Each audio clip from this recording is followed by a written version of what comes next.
철학자인 아리스토텔레스는 인간은 사회적 동물이라고 했다. 우리는 살아가면서 다양한 사람들과 관계를 맺고 가정을 이루며 공동체를 형성한다. 그 과정에서 상당한 부분을 차지하는 것이 소통하기 위한 말이다. 말 한마디에 웃고 울며 사랑을 했다가 이별을 하기도 한다. 이렇듯 말이라는 것은 인생에 있어서 매우 중요한 부분을 차지하고 있다. 하지만 많은 사람들이 그 중요성을 간과한 채 또 하루를 살아간다. 사람의 말 습관에는 그 사람이 살아온 삶이 그대로 녹아 있다. 말을 함부로 하는 사람을 만나본 적이 있다면 아무리 외모가 호감형이라 해도 그 사람의 한두 마디에 정이 뚝 떨어진 경험을 해보았을 것이다. 대화를 하면서 많은 사람들이 놓치는 것이 바로 말투다. 말투만 바꿔도 인생이 바뀐다는 말이 있다. 성공하는 사람들 역시 말투부터 다르다. 인간관계를 구축하는 데 있어 가장 기본이 되는 것 또한 말투다. 가까운 사이일수록 말을 함부로 하는 사람들이 있다. 서로를 험하게 대할수록 더 가까운 사이가 될 수 있다고 믿기라도 하듯 우정의 크기를 거친 언어로 표현한다. 이 정도는 이해해 주겠지라는 주관적인 착각을 하며 말이다. 거친 언어를 반복하다 보면 자연스럽게 상대의 가슴에 비수를 꽂는 말이 나오는 법이다. 그렇게 돌이킬 수 없는 상처를 주고 친했던 사이가 남보다도 못한 무서운 적으로 돌변하는 것이다. 가까운 사이일수록 예의 바른 태도를 보여야 한다. 또한 조심스럽게 행동해야 한다. 예의 바르고 조심스럽게 행동하라는 말이 상대를 어려워하라는 말은 아니다. 아무리 허물없는 사이라고 해도 서로의 자존감을 높여줄 수 있는 사이가 되는 것이 좋다. 대화를 할수록 즐거운 사람이 있는 반면에 지치고 힘들게 하는 사람들도 있다. 주로 비호감 말투를 사용하는 사람들이 그렇다. 그런 사람들과 대화를 하다 보면 힘들고 지치는 것은 물론 자존감이 낮아지기도 한다. 비호감 말투는 욕처럼 대놓고 나쁜 말이 아니다. 그래서 본인이 비호감 말투를 사용하는지 자각하지 못하는 경우가 많다. 하지만 분명한 건 모르고 계속 사용할 경우 본인의 가치를 떨어뜨리는 좋지 않은 말투라는 것이다. 횡설수설하고 우기고 지식 자랑하기 바쁜 말투는 한 번쯤은 누구나 썼던 말투이다. 혹은 주위를 보면 그런 사람이 한 명쯤은 꼭 있다. 그런 사람들을 보면 어떤 생각을 하는가? 비호감이다라는 생각을 하지는 않았는가? 사람의 첫 이미지가 정말 중요하다는 것은 모두 동의할 것이다. 첫 이미지가 비호감이 되어버리면 이후의 행동도 비호감으로 받아들여지기 쉽다.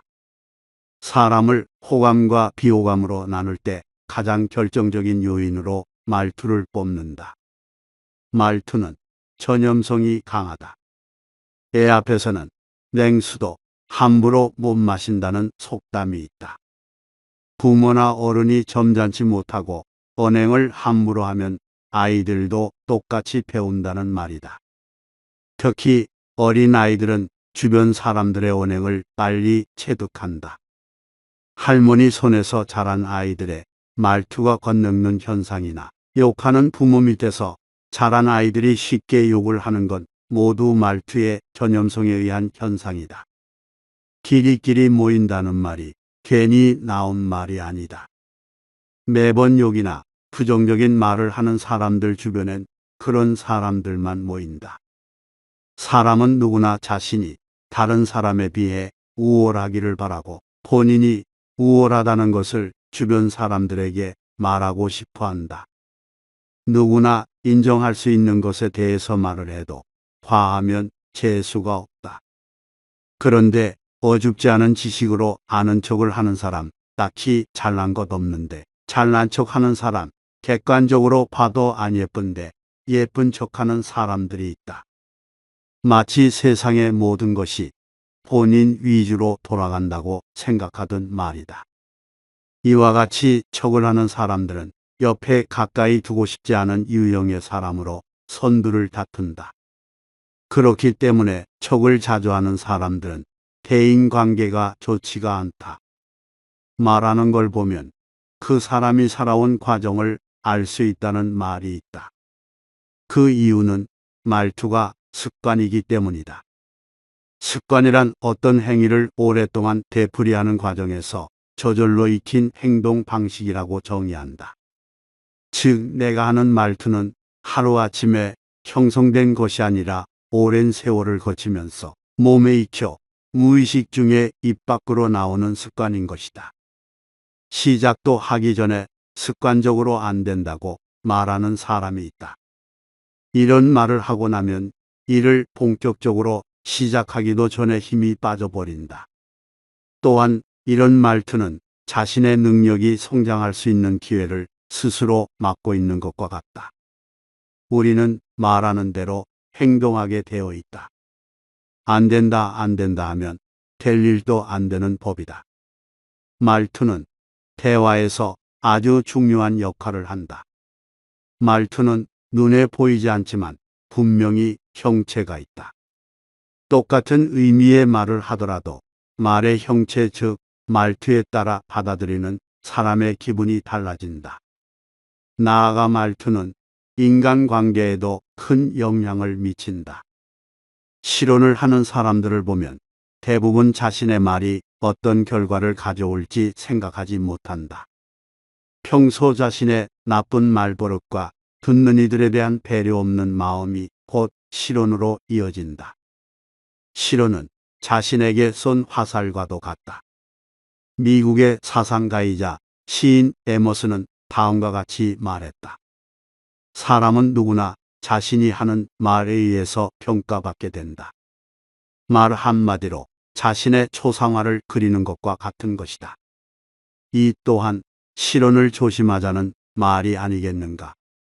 말 한마디로 천냥 빚을 갚는다. 말을 잘하면 천냥의 빚도 갚을 수 있다는 옛 속담이다.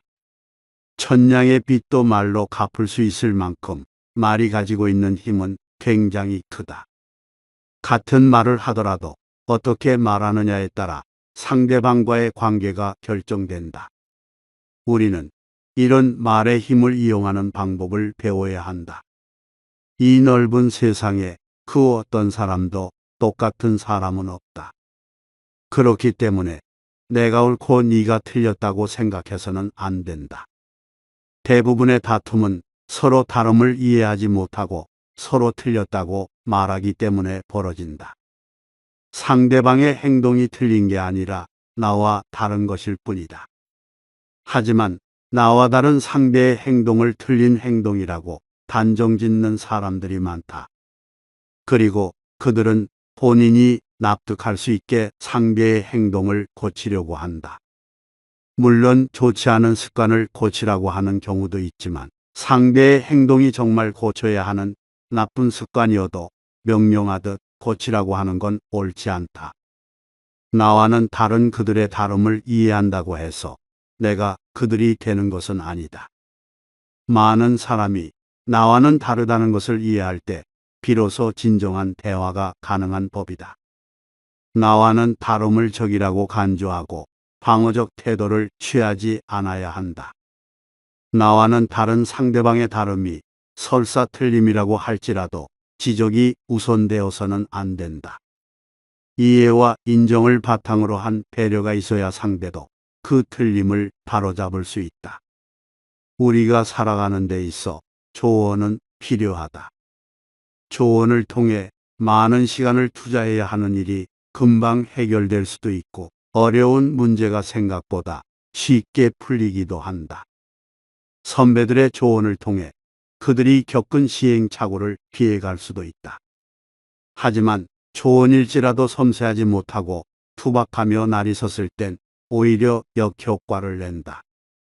백지수표도 구겨지고 찢긴 채 방치되어 있으면 한낱 종이로밖에 취급을 못 받는다. 조언도 마찬가지다. 상대를 위한 진심이 담긴 조언일지라도 옳지 않은 방법으로 전달하면 잔소리 그 이상도 이하도 아닌 게 된다. 지나치게 솔직한 사람은 상대에 대한 배려를 놓치기 쉽다. 솔직함이 지나치다 보면 머리에 떠오르는 생각을 필터링하지 않고 입 밖으로 내뱉는다. 그로 인해 솔직한 사람이 지적을 잘하는 사람으로 한순간에 변하기도 한다. 한 가지 거짓말을 덮기 위해서는 7개의 거짓말이 필요하다라는 말이 있다. 거짓말이 거짓말을 낳고 그 거짓말이 또 거짓말을 낳게 되는 것을 의미한다. 주위를 둘러보면 거짓말을 하는 사람이 생각보다 많다. 잘하는 사람은 있지만 안 하는 사람은 없다는 말이 있을 정도로 누구나 크고 작은 거짓말을 하며 살아간다. 하지만 계속해서 거짓말을 하다 보면 자신의 거짓말에 무뎌지게 된다. 그렇게 거짓말을 하는 것에 대한 죄책감이 사라지면서 습관으로 자리 잡는다. 우리의 일상 속에는 거짓말이 만연해 있다. 속이고 속아주는 것이 인생이라는 말도 있지 않은가. 거짓말을 하지 말라고 했다고 해서 어린아이에게 산타클로스는 없어라고 말하라는 것은 아니다. 선한 거짓말, 즉 상대를 배려하기 위한 이타적인 마음에서 하는 거짓말은 어느 정도까지는 괜찮다. 하지만 남을 속이거나 기만하기 위해 악의를 품은 거짓말은 하지 않아야 한다. 말은 쉽게 전달된다. 전달되는 과정에서 말이 덧붙여지기도 하고 생략되기도 한다. 그러면서 진실은 왜곡되기 마련이다. 내가 뱉은 말은 다른 사람의 입을 통해 누군가에게 전달된다. 이 사실을 항상 잊지 말아야 한다. 원하든 원치 않든 우리는 다양한 관계를 맺고 서로 소통하며 살아가야 한다. 이런 사회적 구조 속에서 굳이 모난 사람이 되어 모난 말을 내뱉으며 나의 가치를 스스로 낮출 필요는 없다.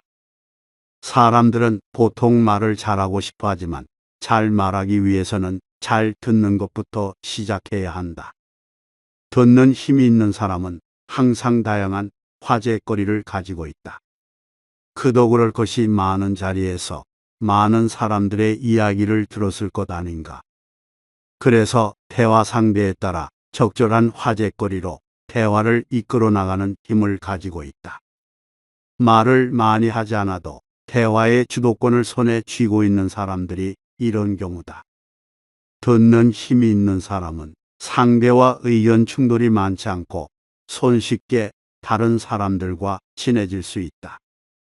또한 상대에 대해 많은 걸 들을 수 있어 깊은 인간관계를 맺을 수 있다. 옛말에 이청득심이라는 말이 있다. 이는 귀 기울여 경청하는 일은 사람의 마음을 얻는 최고의 지혜라는 뜻이다. 이처럼 사람의 마음을 얻기 위해서는 잘 듣는 것이 중요하다. 반면 말하기에 성급한 사람들은 상황을 잘 파악하지 못한다. 상대방이 말을 할 때에도 다음에 자기가 무슨 말을 할지 머릿속에서 고민한다. 이런 사람은 상대방의 이야기에 집중하지 못하고 동문서답을 하기 일쑤다. 들리는 것을 단순히 듣는다고 해서 잘 듣는 게 아니다. 우리의 귀는 항상 뚫려 있다. 그렇기 때문에 상대방이 말하는 건 듣기 싫어도 들을 수밖에 없다. 대화를 할 땐 상대가 하는 말에 집중하고 의미를 파악하며 들어야 한다. 그것이 경청이다. 경청은 매우 힘들면서도 품격 있는 행동이다. 생각해보면 오늘 너무 많이 들어줬어라고 반성한 경험은 거의 없을 것이다. 그만큼 대부분의 사람들은 듣기보단 말하기에 더 익숙하다는 것이다. 그러므로 잘 말하기 위해서는 잘 듣는 게 우선이다. 상대방의 의견이 나와 다를지라도 그의 말할 권리를 존중하고 귀를 기울이자. 귀를 기울여 상대의 의견을 듣다 보면 적절한 합의점을 찾을 수 있다.